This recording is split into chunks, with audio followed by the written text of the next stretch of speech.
Hello, everybody. Welcome to For the Fans. Here we are. My name is Sheldon, here with Kevin Gilreath, Josh Vitello, and we are about to cover quite the week in BB Canada history. We are down to our final four. We see a final three upcoming. What a season it's been. Holy crap. Gameplay, and then a little bit more gameplay, and some sloppy gameplay, and some showmans, and some craziness. So much fun. We got two power duos, evidently, here at the very end. We got so much to talk about. Last Friday, we were not here. We had to take a night off, but here we are today. We're going to summarize, pick up some highlights from last week that we didn't talk about, especially JC Lynn's great gameplay, which I believe ultimately made her lose the game because she was too good. But we'll talk a little bit about it. So much stuff going on. Kevin, how you doing? I am good.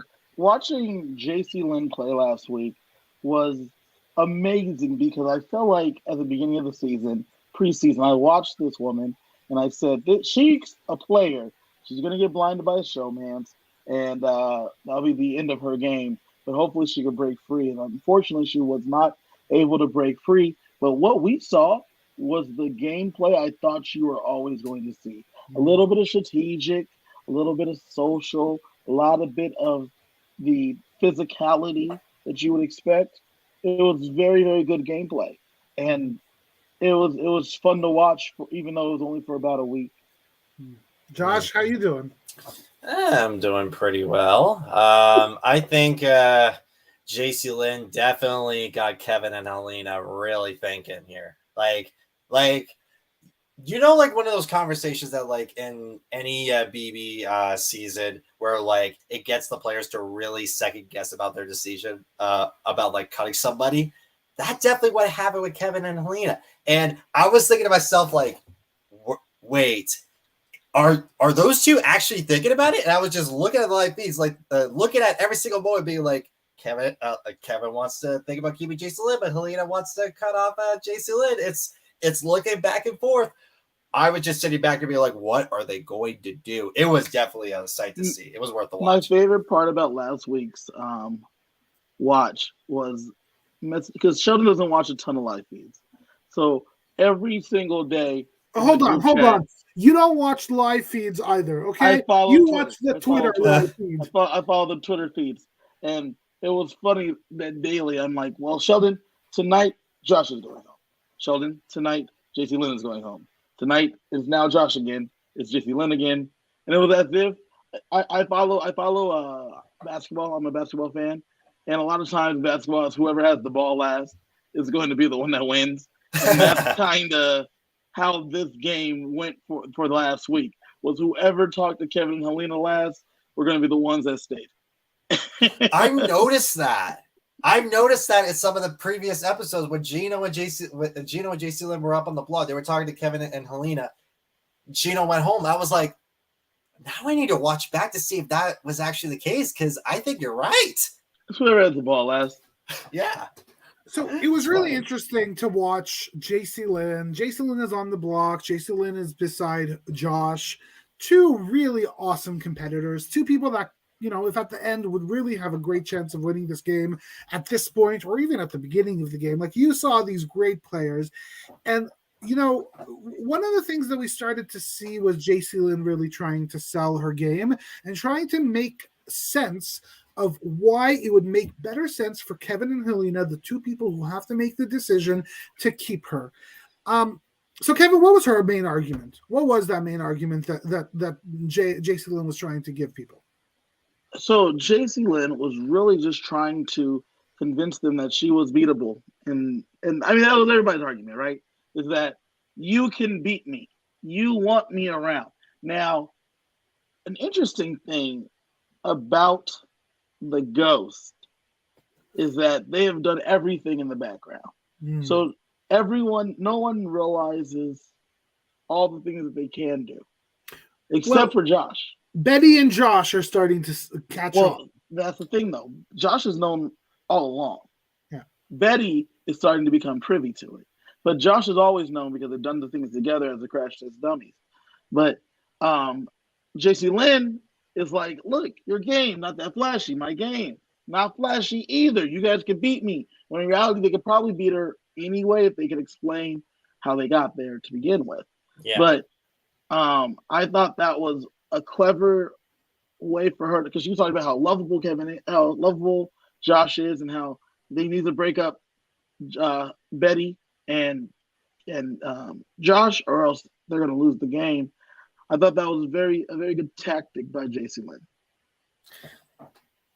Yeah, I think like in this case, like Jason did brought up a lot of valid points, but you gotta think in retrospect on she has to be a little bit more specific on like define beatable, like beatable in competitions or beatable at the end. Because if you're talking about beatable in competitions, every time she's hit the block, she's one veto except for Final Five.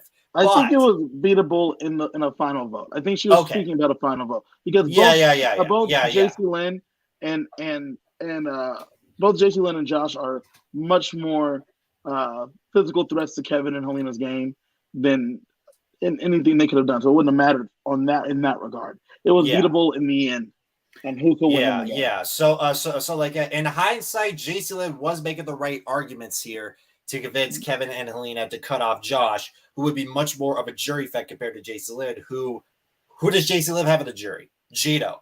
That's it.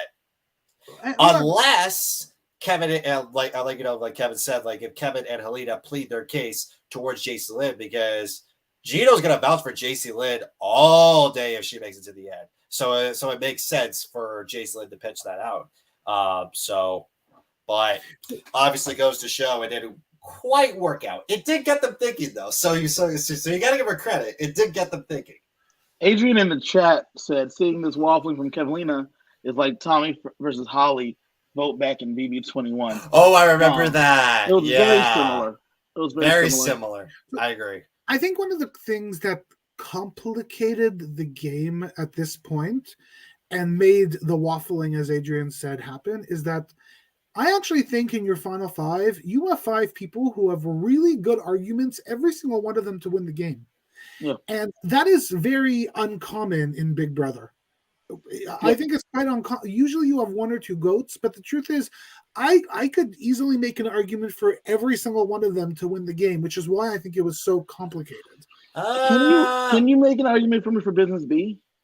Yes. Yeah, absolutely. Absolutely. Please. She kept herself not quiet, but she kept herself keeping on the block. She never went home. She stayed at the end. She had a really strong alliance with Josh that even though he did go back on her, he was never getting rid of her. She's won HOH. She's won. There is a case that she could go and try selling herself. And she did it without biting her tongue, which I think is even more hard. She was Business B the entire time. She was working the entire time. I think that's a case. I think there might be less of a case for Helena, to be honest with you, because she was such a ghost that I think it's a lot harder for her to make up that story, especially if Kevin's sitting beside her, because I think Kevin will end up being the flashier, bigger, scarier one. So the thing for Helena, I feel like, is that if Kevin is in the jury house, Kevin can then properly credit Helena with the moves that they did together as her as a driving force behind the moves, just like he was. If Kevin is sitting next to Helena, then Kevin wins the game because Kevin has the better. He was the out front version of that. But I think in all honesty, like though. Adrian said again in the chat that this last week was definitely see Kevin and maybe Helena's downfall a little bit. It's hard. It's hard because, in my opinion, those two are the most deserving to win the game. Kevin won, Helena 2. I agree. Josh 3, then Betty at this point. And then at that point, JC Lynn, because JC Lynn kind of hid behind the coattails of the showmans. And I say hid because they didn't make any decisions at all. Except for not even when Gino was in power, they didn't make any decisions. There was a lot of hiding, by the way, for these five people. Like every single one of these people were hiding. Different kind of hiding, Sheldon. And by the way, I'm a hider. If I go and play Big Brother Canada, I'm hiding. Yeah, hiding. Yeah, no, that's the smartest gameplay to play. But Kevin and Helena were hiding in terms of making the moves. They were working stage left. You know what I'm saying? They were raising the curtain. They were moving the props. They were putting the things in place. Josh was also running around with the clipboard while they were moving the things on the set pieces. He was running around with the clipboard, just keeping things in order. I hear what you're saying about business. Can you give me a Betty metaphor? Because I like this. So, that's what I was gonna say is that I feel like Betty and JC Lynn were more in the audience, just watching, and I think it's very interesting that you feel like they're bigger players. Well, JC Lynn, I feel like it would still be better than JC Lynn, but it was interesting because I think JC Lynn would get more credit for surviving. It was more like a roach, right? She would have got credit for being around still, which is not enough. Actually, I think Betty is more of the roach because she got put up 5 times and she's like the cockroach that won't die for being on the block. Be like, why won't you go home? And she still survives every single time. It's a little different, I think, because when I say a roach for JC Lynn, what I'm saying is that they would have given her the win just because she made it past her boyfriend going home. That is not enough. That is not enough for me to win the game. I think I think the whole point of with a Big Brother jury is that you gotta hide your game enough, but make sure it is open quite enough for the jury to understand your game, so that way they can vouch for you to win. So if you look at the 4 people that are still left in the game, who are the people that can be vouching for these 4? Summer could be vouching for Kevin. No one's really going to be vouching for Betty. No one's going to be rooting for Helena. Herman, maybe Moose. They could all be vouching for Kevin. So Kevin has a lot of people that could vouch for him in the jury, and that's what happens. So I want to talk about jury management in just a minute. Yeah. But one of the arguments that I loved that JC Lynn made, which I thought was so smart, when she was saying, you guys need to get rid of Josh, right? And her metaphor, her analogy that she was saying, if you leave Josh, it's like having to keep Gino, right? You're keeping, I'm the Betty here, and you're going to keep Gino? What the heck are you thinking? I love that argument. And this to me was the moment. That would be a good, that's a good argument, though. You got to go across that. This is when Kevin basically said, holy crap, she is so right. What the heck are we doing? And this was also the moment when I think Kevin said, holy crap, am I being manipulated by a 24-year-old? Is she too smart for me and too good at this game and I'm not actually seeing things straight? Or is she right? And so to some extent, I think the argument was brilliant, but also I think it may have been her downfall. I don't think so. I think it was Kevin's overthinking that led him to his downfall in the following week. Reason being is that if someone makes a point to you in the house that is so it makes you second guess yourself, it makes it raises a red flag in the back of your head being am I being played here? Yeah. I get why Kevin was thinking that way, but it's just if you think of the final 5 situation, you got to think of the jury and also the people being who can I be at the end? So yeah, Jason Lynn's argument may have been right, but it's Kevin, at least hold down the overthinking for a second, but at least acknowledge the fact that the points are valid though. So I'll give that. It's interesting. Have you ever been to a job interview and or for a promotion and thing went well and you're not sure how you did not get the job? Yes. And then if you were to ask afterwards, they're like, oh, everything you did fine. Basically just earmarked for somebody else. I feel like that's what happened to JC Lynn. That JC Lynn's arguments were great. The reasoning was perfect. The logic fit, but they just decided that they were going to ride this thing out with Josh a little bit longer for no other reason than that they were working with Josh before. And the other reason was, and I think you're right, it's because they were working with Josh, so they developed a trust.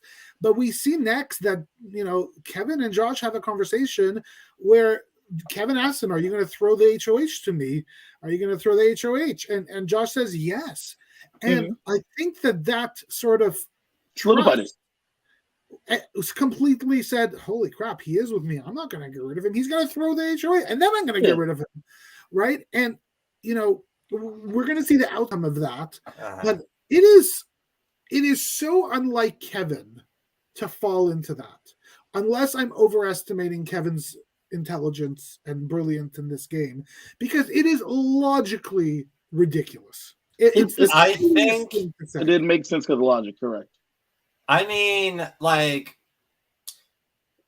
when you think of Josh, who has been like more loyal to Kevin, when you have JC Lynn, who is just really more so, you don't really know where she aligns with Kevin. I can kind of see why Kevin would be like, "Hey, listen, if would you throw the HOH comp?"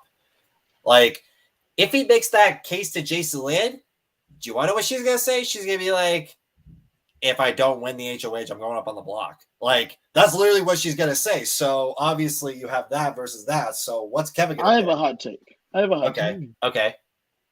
Kevin let us all down this past week. 100%. And Kevin probably deserves to lose the game for this small misstep. Because, and let me explain. No, you're not wrong, though. You're not wrong. He said that he planned on getting rid of Josh after he initially pitched the crash test dummies. He told Elena, "We'll get rid of him in like 5 or 6. Genius move. That's super smart. When we get down to 5, we're sitting here looking at it, and he can't bring himself to do it. And then on top of that, while you guys just blindsided JC Lynn and we're having the triple, Josh is having to deal with Summer blowing up at him. Marty is sitting by himself on the couch. While Kevin was running wind sprints, he's watching JC Lynn light into Helena. I don't understand why Kevin let me down personally, because he should have at that point brought in JC Lynn and said, "Listen, we can go after Helena next. We just have to make sure we're in a position to take her out."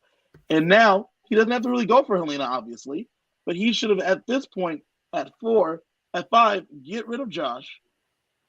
Take the 4. He has Betty, the only one coming for him. Helena's working with them, and JC Lynn's working with them. So Kevin should have become. There's times when you're working with people, and there's times that you have to become self-interested. And the whole time we thought that Kevin has been a more self-interested player, but this was a huge misstep. And I feel like this is the reason he'll end up losing the game, not just from keeping Josh, but because he didn't do the work to bring JC Lynn closer to him. She has no relationship with Betty.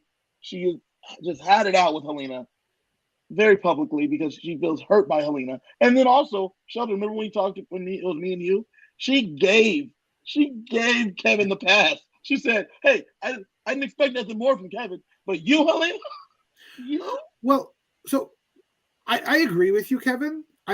But I actually think he and Helena lost it potentially weeks ago. And that was letting people who could win competitions stick around. Stay. Because the truth is, Summer should never have gone. That shouldn't have that was Josh's fault, though. So I agree, but if you could get into his head, why not keep Summer around? Like, their biggest concern is Kevin hasn't won an HOH. Kevin won 1 veto. Helena has been winning a few vetoes, but still she hasn't won another HOH. They needed people that they could beat, because who the heck? That was their flaw. And you even see it in the last few weeks of Kevin looking in the camera and saying, "I can't win this. I need to win this. I got to win this. I have to do this. I have a resume that I didn't need to fill." And so they were certainly pulling the strings. But what they weren't doing was pulling the strings to get the final 5, the final 4 that they can actually win against.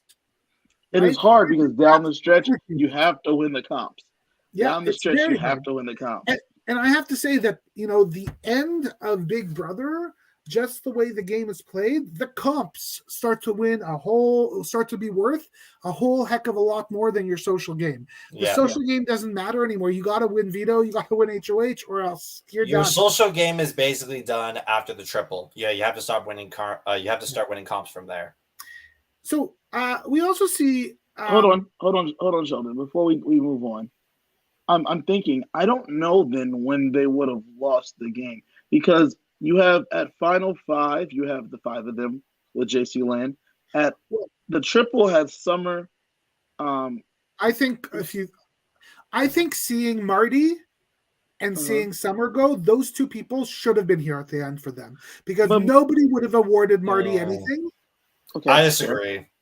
I don't think Marty had a chance in the world of winning this game, and Summer didn't have a chance in the world of winning anything. So Summer's not going to win. I disagree on Marty. Okay, like I disagree for Marty because like I do think that like if Marty would have made it to the end and then if he were to sit next against someone like Betty, Helena, either those two, Marty could have at least gotten a few jury votes. Reason being is that you have people they would have won. No. Reason being is that if Marty is at the end, and if you have people like Herman, Kevin, those people who are like strategic geniuses in the jury, they can be vouched to be like, hey, listen, we've been telling y'all to get rid of Marty. You guys didn't do it, so now we're gonna vote for him to win. But you see, that's why Helena needed Kevin. Like that's a big flaw for Helena, and we don't know what happens. Like Helena's game, Kevin needs to go. Like for Helena to win this game, Kevin can't be there anymore. Right. And so I agree. Like, I think like the only way that Helena is probably going to win like tremendously is that if she sat next to Betty and cut off Kevin like at 4. I think that's her best case to win. So we get to our eviction. Helena and Kevin decide to vote out JC Lynn. JC Lynn extremely classy on her way out. I hate you all so much. May the best person win, she says. And this is where things sort of got a little strange with me with jury management. Mm-hmm. I think goodbye messages could potentially be where many people win and lose games.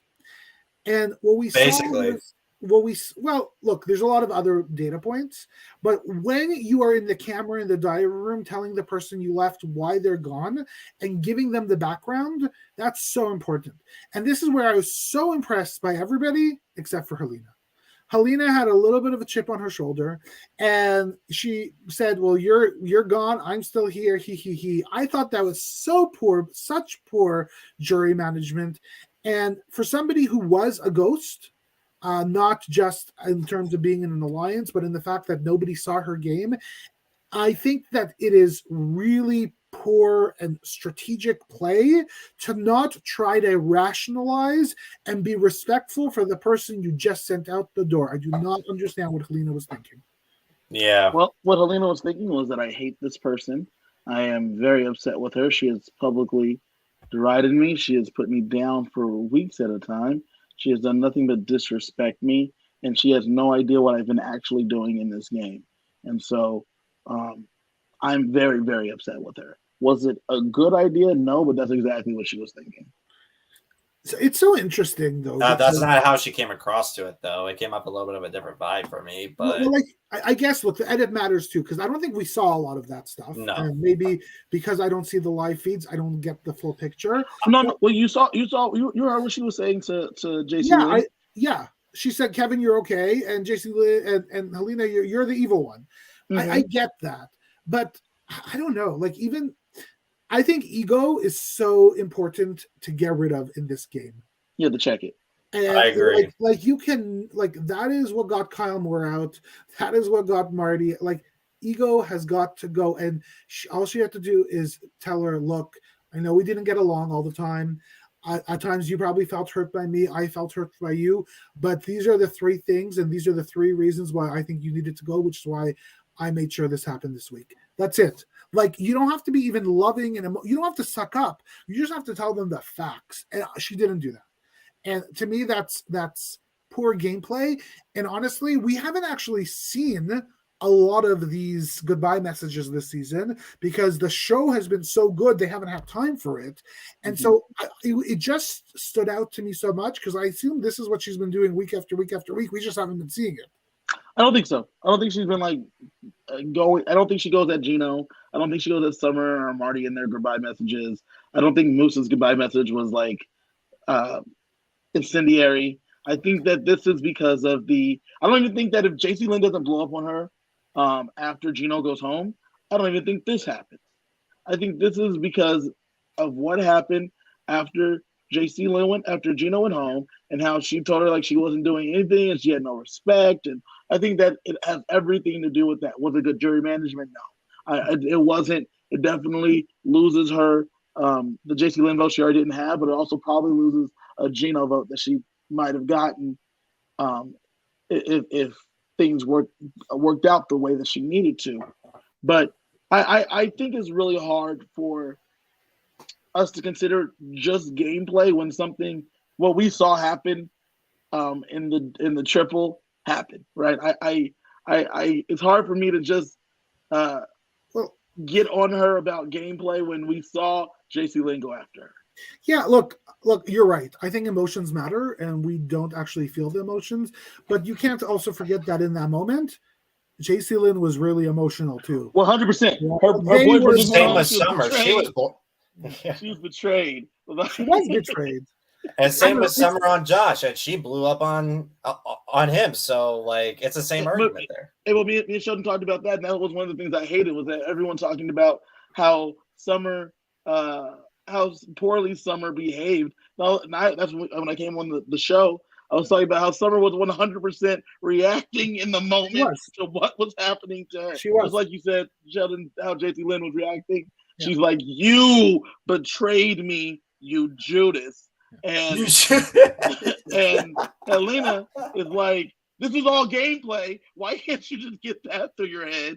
And then she felt like she was coming at her personally.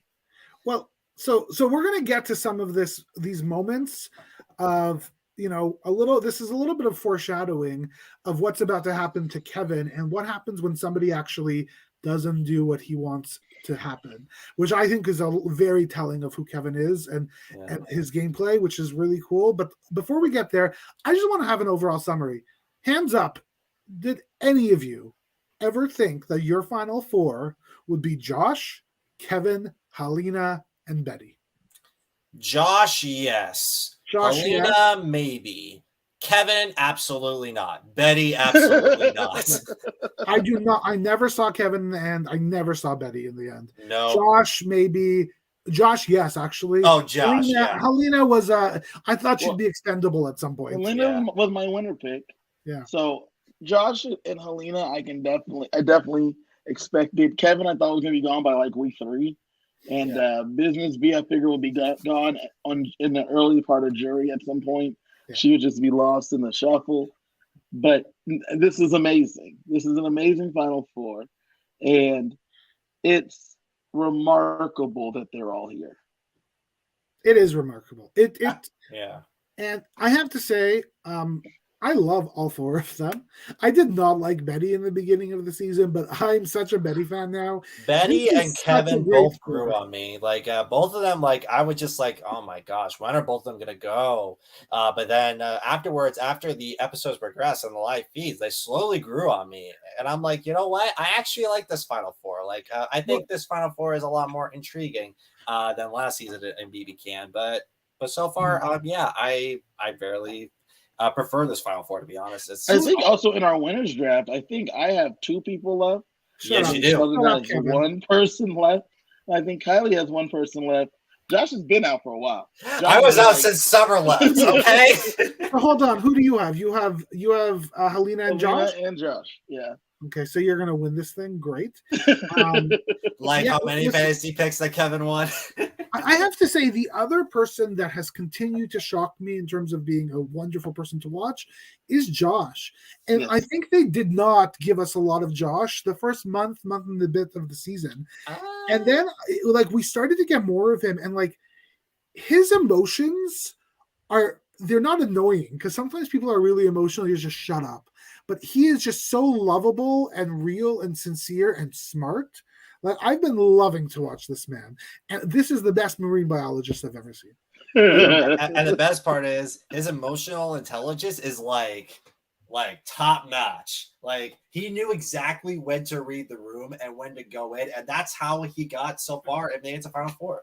So One thing I have to say though about him, and I love it, but because he works in pediatrics, yeah.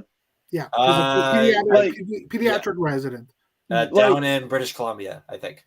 The amazing thing is that his bedside manner and his emotionality is what you would need with the kids. Like he feels it with them. He feels it as if they are. The way he's crying when Kevin was fake going home, the way that he just feels it, like when we're going to talk about it in a little bit, but when he tells them that the have-nots are now haves, and his real exuberance as he's clapping and dancing and jumping up and down.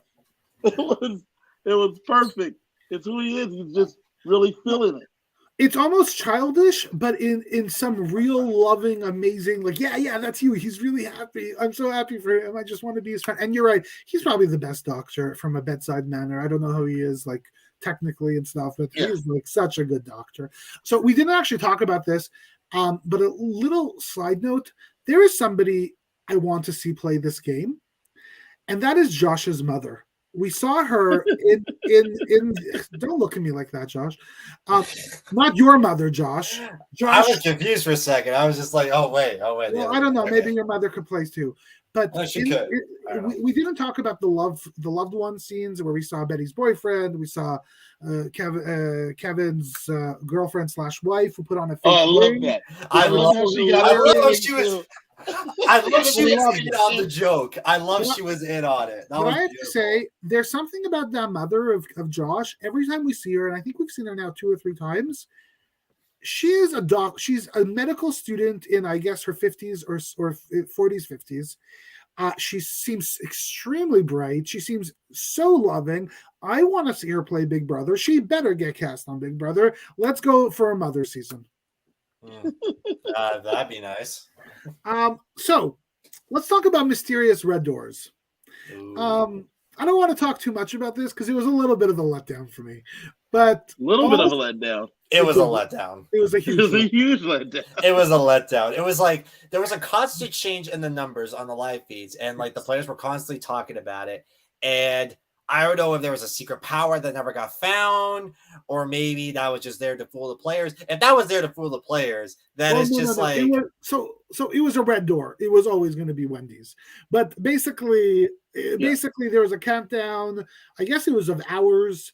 And they've been waiting, and J.C. Lynn has been thinking about this and obsessing about this door. And you see that there's 8 hours left, and everybody's excited. Kevin doesn't even sleep in his bedroom. He goes to sleep in the bedroom and gets the spot nearest to the door. And then they're all sleeping, and you wake up in the morning, and the alarm goes, and everybody runs. Josh gets ahead of Kevin, which I loved. It. Kevin did worked so hard. Helena freaking splatters all over the floor, hurts her elbow, and they go down. For the course. Why are they running? This is your 5-minute countdown. So then they're all sitting. Betty goes to get some water. They finally get into the door, and what is it? It's Wendy's breakfast. Okay, question for you two. You guys are there. You guys are on home soil. Oh, yeah. I need to figure out how bad this twist was.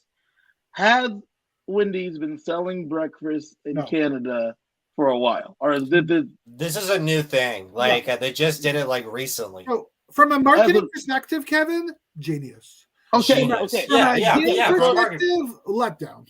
So Wendy's has been selling breakfast here in the States for the last couple years. So that's why I wanted to know if this was a marketing move. I love it. It's a letdown for us, but it gets a C, right? Now, if they've been serving breakfast, it's an F. Because Wendy's announced here in Canada that they were going to be selling breakfast, I believe, 2 weeks ago. Yeah. So it's a very new thing. This is perfect. This is perfect timing. Yeah, it's perfect, unless you're a fan of the show and don't give a shit about marketing. Hello, marketing professor. Here's the thing, I get they want to throw in a big surprise at the end with the red door, but it's just like it wasn't really necessary. Like, if they wanted to do the Wendy's breakfast thing as like a marketing trick, they could have just say, "Hey, congratulations, Final Five, specials Wendy's breakfast for the first time in the history of Canada." Like, I don't know. They should have done something like that instead. How many days? 78? Something like some ridiculous amount.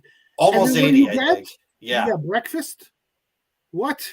Special breakfast from Wendy's. Anyways, and you get to show up for airtime. Yay! By the way, if anybody from Wendy's is listening, I love your spicy chicken. Send me. Thank you. Well, I mean, look, some free coupons for that. Let's be real, guys. Let's be real.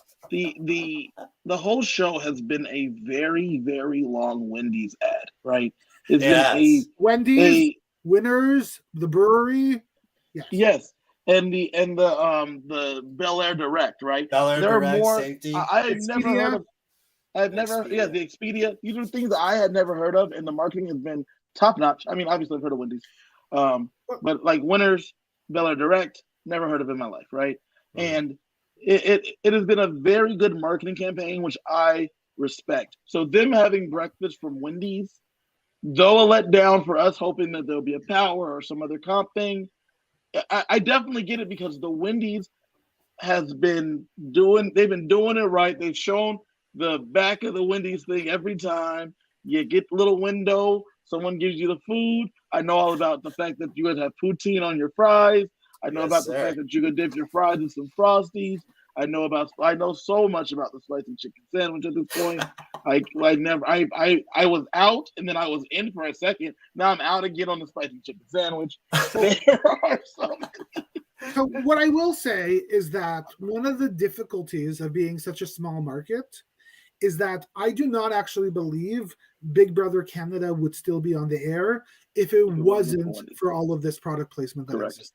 From a business perspective, this is the only reason the show still exists. Mm-hmm. And I have to say that from like their execution has been really good on this stuff. I agree. I've loved almost every single competition this season. Every single one looked great except for one. Like they've done a really good job. I don't want to dwell too much on Wendy's because it was a letdown, but the benefit of Wendy's is that they all got to practice the game that they were about to do for their HOH. And what was interesting is the only one that seemed to really want to practice was Kevin. Mm-hmm. What was that? I mean, Josh is throwing it. Or maybe he just figured, you know what? Maybe I'll just watch Kevin to see how well he does, and maybe I'll practice because Josh seems to still have a crush on Kevin.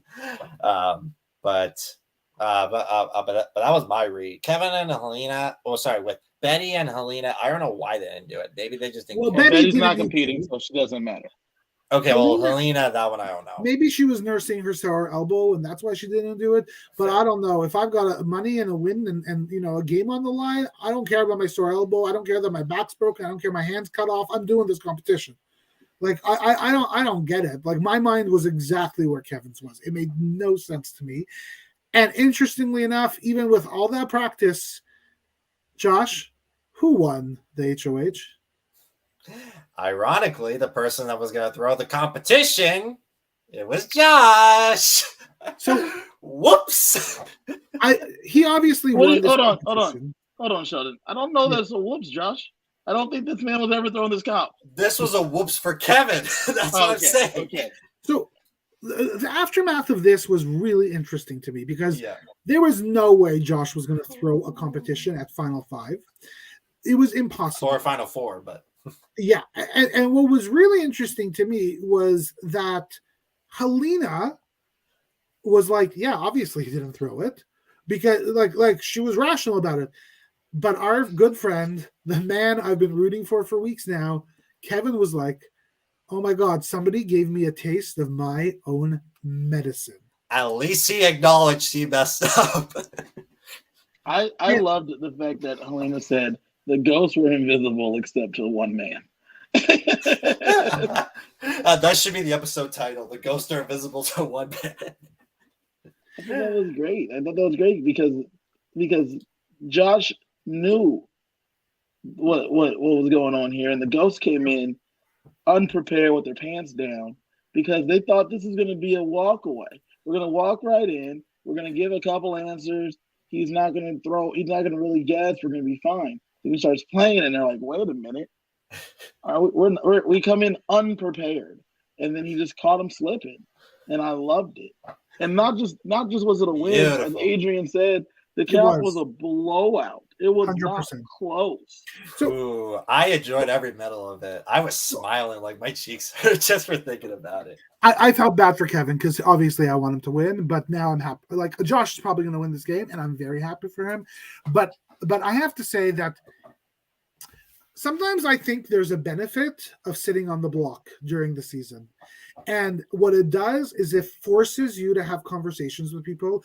It forces you not to become overconfident. And I think what happened here with the fact that they decided to let Josh stay and believing that he's going to like they just week after week after week. And it's true. They've been running the house. They've been running everything.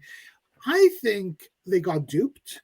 They became really complacent. They believed the lies they were telling themselves. And that's what happens. And you know, it was hard for me a little bit to watch Kevin be sad like that. But at the same point, he deserved every moment of that pain because that's exactly what he did to everybody else in the house. I still love him and I still want him to win. But yeah, I kind of feel bad for Kevin, like especially the fact that like he worked so hard to get where he needed to be near the end, and that one conversation with him and JC Lynn really overthinking this a little bit, and then switching it over with Helena, now second guessing everything. I think the conversation with him and Helena revisiting whether they should blindside Josh didn't follow through with that. That was the moment right there where Kevin lost after the competition. The thing is, I don't feel bad for Kevin for this one reason. I don't know how much American football you guys have up there. I know you guys have Canadian football. It was as if the football analogy is more apropos. He's about him and Alina are about 10 yards out from the goal line to score a touchdown, and they started jogging. That's all it is. That's what has happened. They just started jogging, and Josh continued to run them down and caught them from behind at the 2. That's all that happened, and it's hard for me to feel bad about these guys because they were lapping the competition. And what I mean by that is that they had the competition lap. They had the game won before they even got here. They just had to like finish signing the paperwork essentially, and they just forgot to sign a couple pages, you know.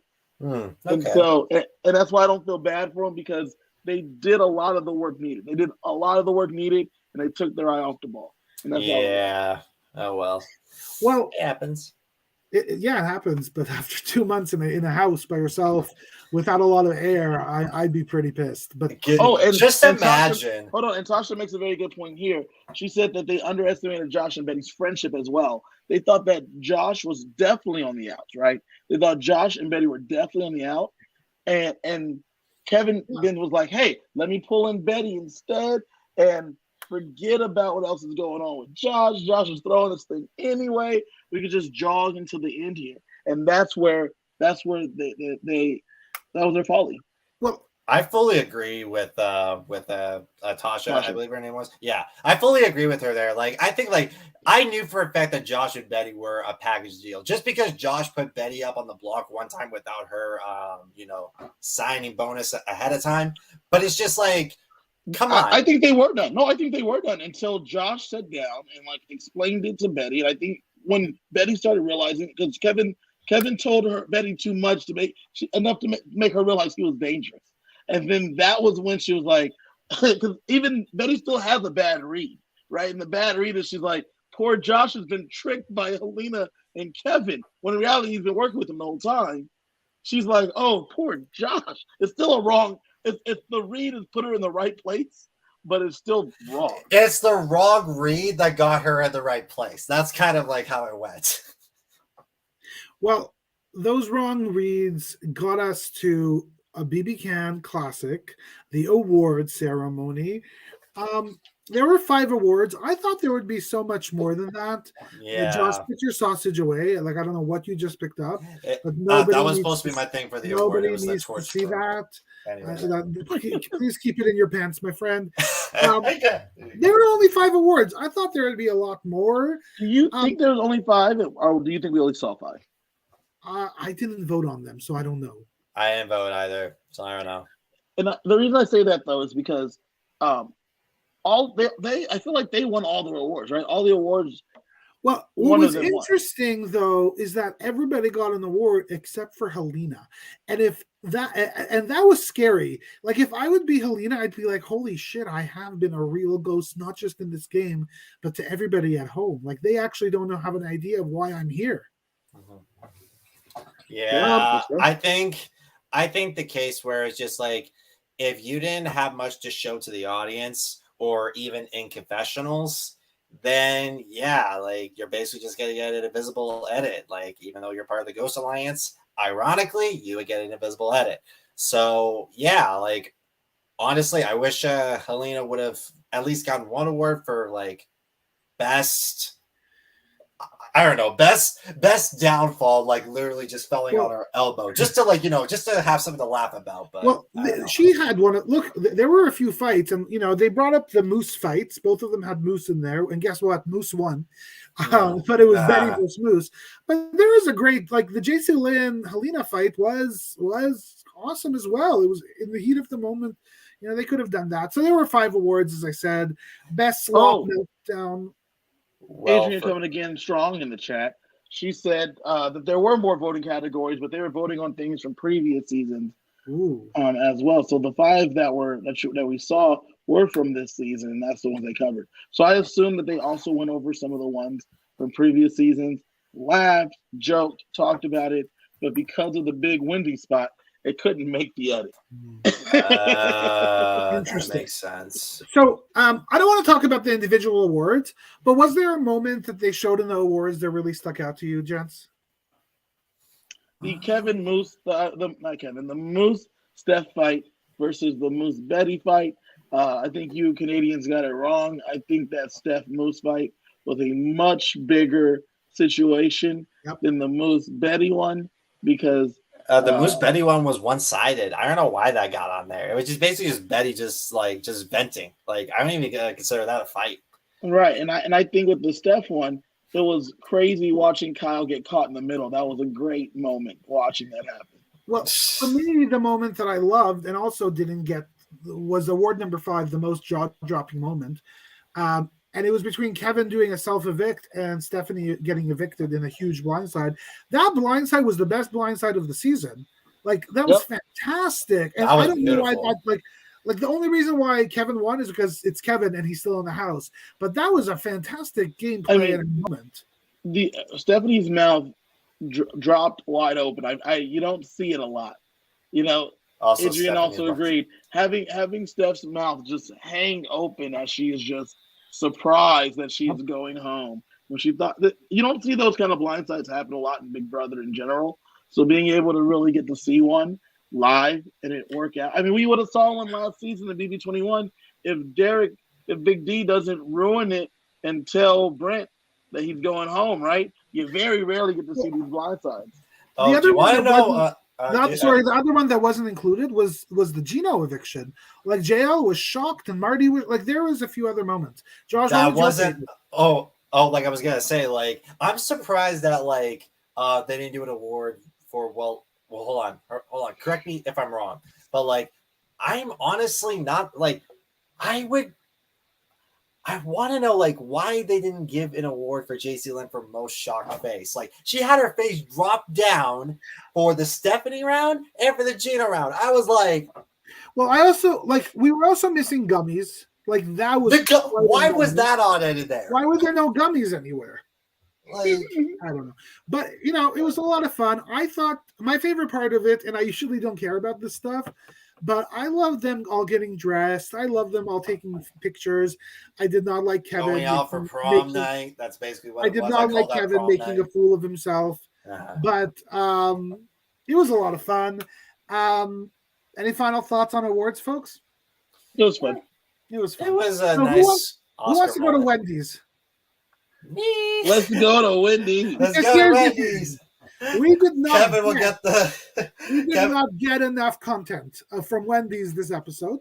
clearly We not. needed a little bit more Wendy's, and our HOH Josh decided to take his friend who, Betty? No, Kevin? No, he takes Helena, and who does he get to see? Well, Josh, and I hope this isn't foreshadowing of being a runner-up, but Josh sees 3 runners-up.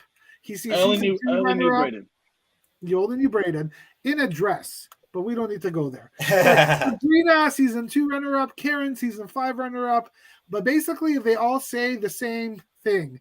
Take inventory of what you've done. Make sure you send out the people when you leave them that they know what you did and why they're leaving, and take care of your jury.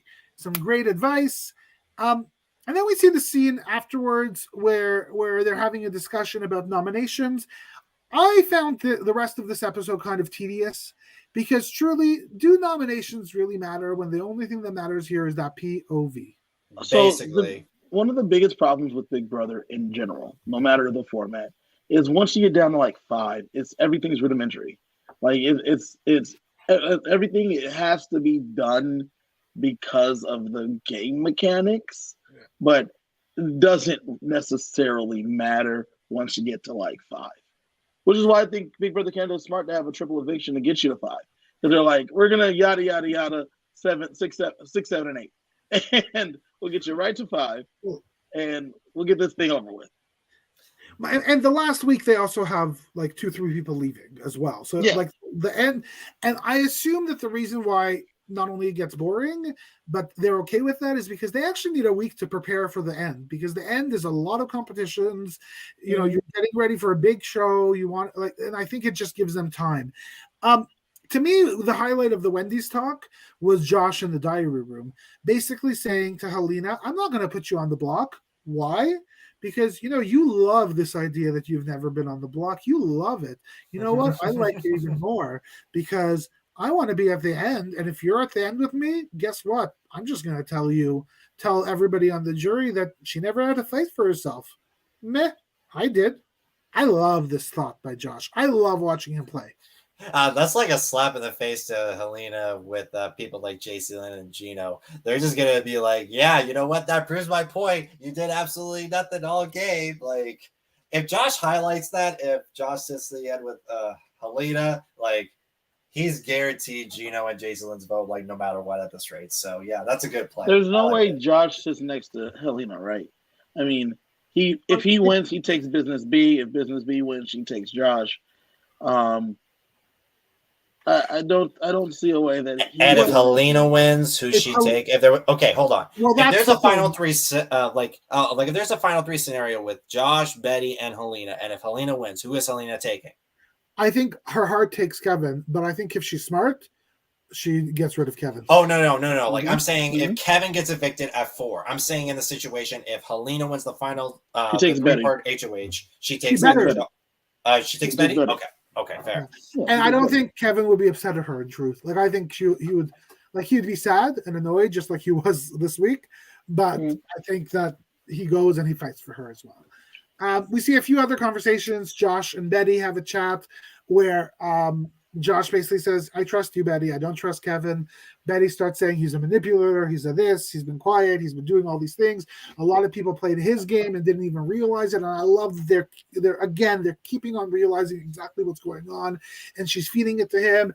And, Kevin and Helena have a conversation where Helena confirms what Josh said to her, which was that Betty and Kevin are going up.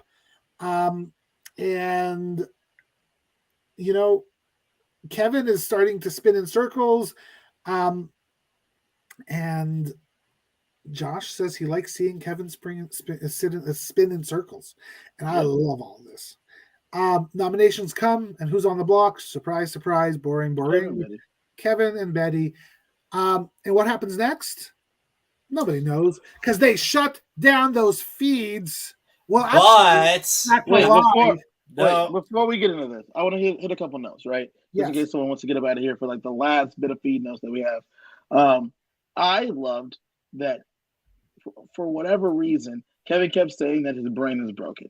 His brain is broken at this point, and it's because Josh outfoxed him, and he was not prepared, and he has no way to have. He has not been able to mentally recover from that. And I do believe that because his plan was he has been playing this game for so long that his plan was to cut Josh earlier. He tricked himself into keeping him, and he never wrote the plans if we keep Josh. He never had those plans written in his brain, so he doesn't know what to do with them after that. So I love that. Adrian becomes strong. In the chat, she says that she thinks that Helena has a 0 chance to win the game. I think that she could win if she sits next to Betty. I don't think she could win next to Kevin or Josh. I think Josh beats Betty and Helena. I don't know that Josh beats Kevin. I think Kevin beats anyone if he's in the end. And I think Betty. I think it's close with Kevin and Josh. I think it's going to be a close vote between the two. I think if they're both in the end, I think Kevin can explain how he's been doing everything the whole time and how as amazing and sweet and likable Josh is. Josh has been doing the things I need him to do, except for not throwing the final HOH, but here I still am anyway, so it doesn't matter. I think that's what happens. But he talks about how Kevin talks about how he sends I think Kevin talks about how he how he controlled Jess's HOH, both of Marty's HOHs, how he controlled Gino's HOH, how he controlled all these HOHs down the stretch. I think he says, Herman, I sent you home. Mose, I sent you home. I sent all of you home that are sitting here, and I'm going to tell you how I did it. I think that's how that ends, personally. And I think that Kevin's really good with saying it in a manner that is not the way Helena was using her exit things. I agree. Yeah, I kind of agree with you. I do think that Josh and Kevin will be tight. I don't think it's a slam dunk for Kevin. I don't know. Like, if people really do not like Helena, and I'm not sure what the jury thinks about Helena. In fact, we did see one scene with the jury where they said she can't win. And if that's the prevailing thought in the jury, maybe Betty does beat Helena. I don't know. Anything is possible. I would not be upset if anybody wins or loses now. I obviously want Kevin to win. But those of you who are still here, if you don't want to hear a spoiler of who won POV, you better start leaving. But before you do leave, don't forget, check us out on Friday for our final episode of BB Can coverage for the season. But don't worry, we'll be back next season. There's going to be a lot more of this. And listen, Robin Cass said that she's going to put this out in the universe. She said 4 hours ago, Big Brother time. I will be at the live finale. I will be at the live finale next season with a full audience. But until then, I'll enjoy from home. We plan on sending Josh and Sheldon to the finale come next year. So we are also putting that in the universe. No, thank you. It's going to be great. No, thank you. It's going to be great, and I'm excited for it.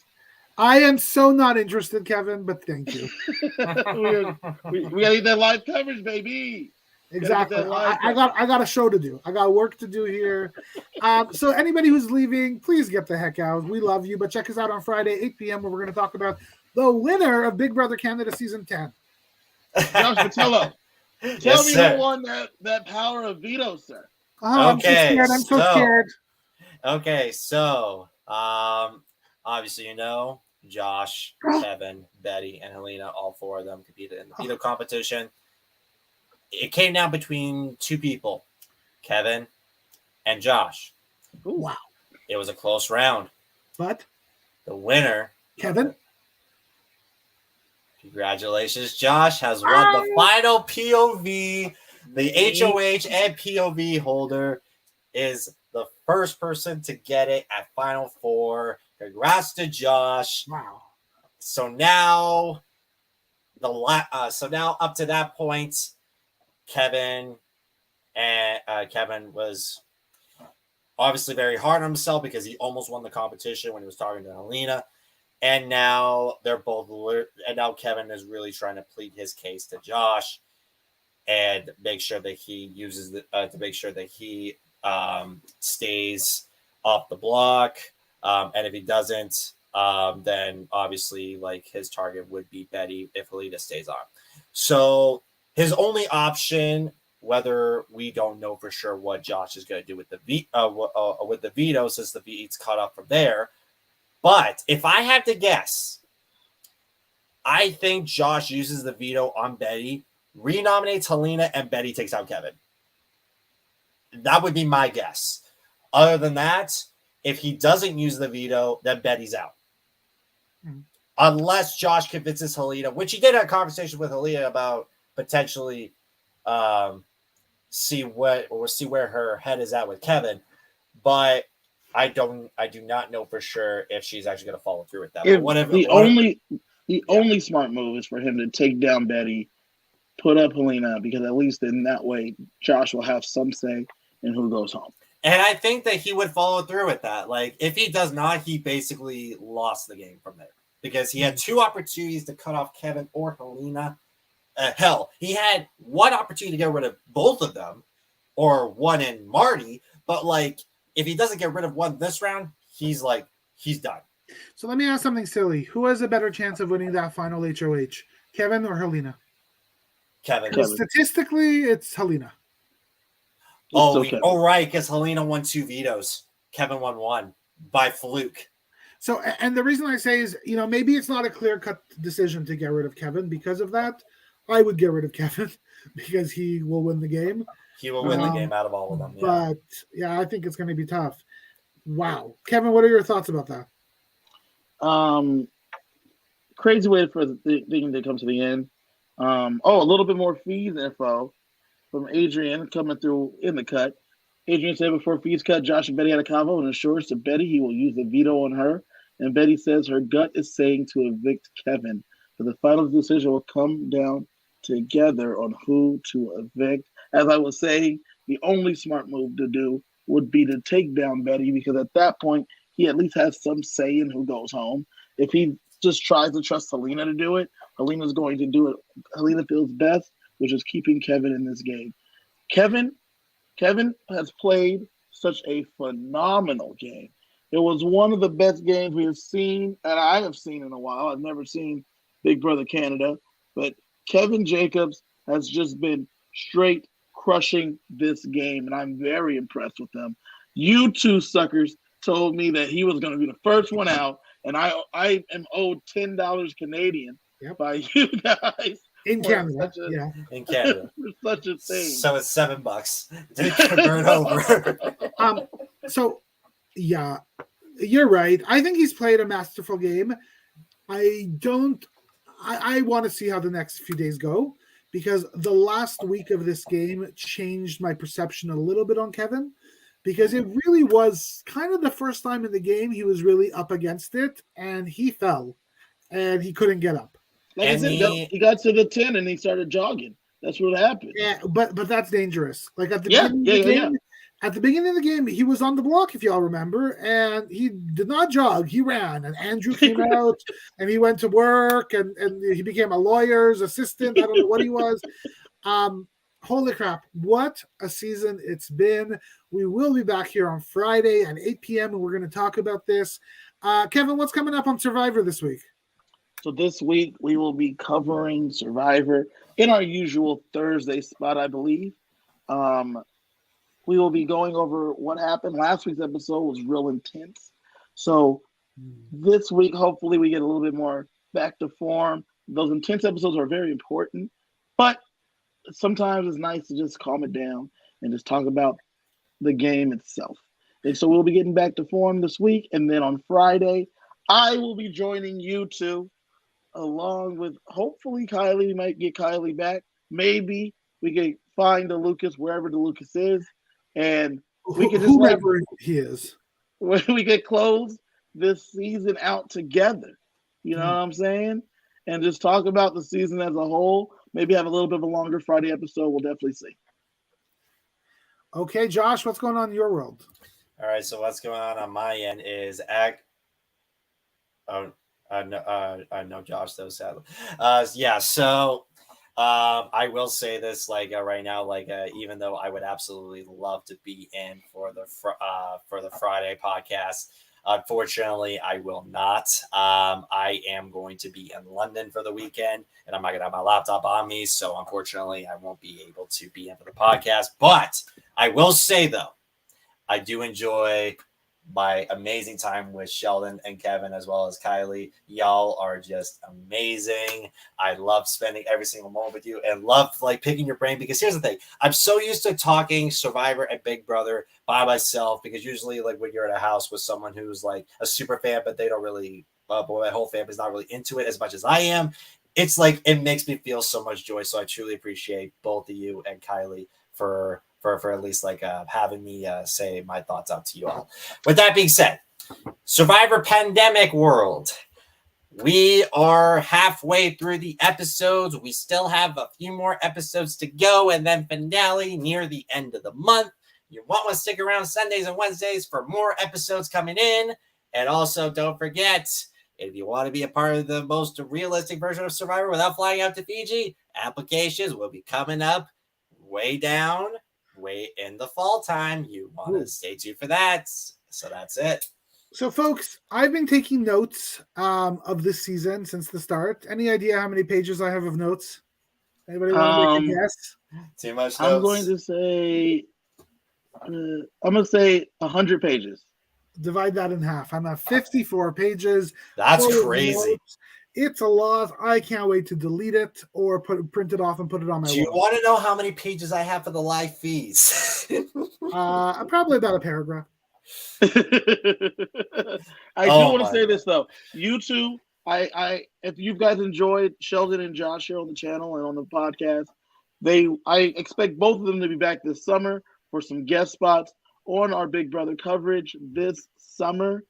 It's going to be a lot of fun. You can't get rid of them that quickly, that easily. I know this is news to both of them. I'm just sprung it on them right now. Yeah, they're both going to be with me this summer. Surprise. You could get rid of me really quickly. No, this has been a lot of fun, guys. This is the best season of Big Brother Canada I've ever seen. And what a day. I'll never forget. This has been a great season with a mix of really poor gameplay and really awesome gameplay. And honestly, I think maybe 7 out of 10 really good cast members. Or sorry, 70% good cast members. 70-80% strong. I would say 75. 75 is a good number. 75. Couple duds. Would you know? Couple duds. Fantastic. Remember Jess? What a Jess. That was something. Okay. Oh, who are you guys? Who are you two voting for Canada's favorite player? I couldn't vote. I tried to vote. Who are you? Sheldon, who's your favorite player this season? Listen, I gotta go with Kevin. Okay, Josh, who's your favorite player this season? Kevin. I am. No. I'm talking to you, not to the other Kevin. Okay, I'm voting for this person because she was the last person in my pool, and I know how much you like her as much as I do. So I'm voting for Summer. Are you voting for Summer? So I'm voting for Summer on your behalf. Okay. Thank you. I appreciate it. Vote for Summer a bunch. I almost would if I could. I was gonna go vote. I was gonna go vote for Herman and Tanisha because Tanisha has been campaigning on Twitter for people to vote for her, and I love it. Do you guys remember when I had a crush on Tanisha? I still do, Tanisha, so check me out. I live in Toronto. So yeah, hopefully Kevin wins. Looks like it's going to be a Josh win, but you never know what's going to happen. Vote Summer. I'm voting for Summer. There you go. So much fun going on here. My name is Sheldon for Kevin, Josh. Thank you all for joining us. See you 8 p.m. on Friday when we dissect who wins Big Brother Canada 10.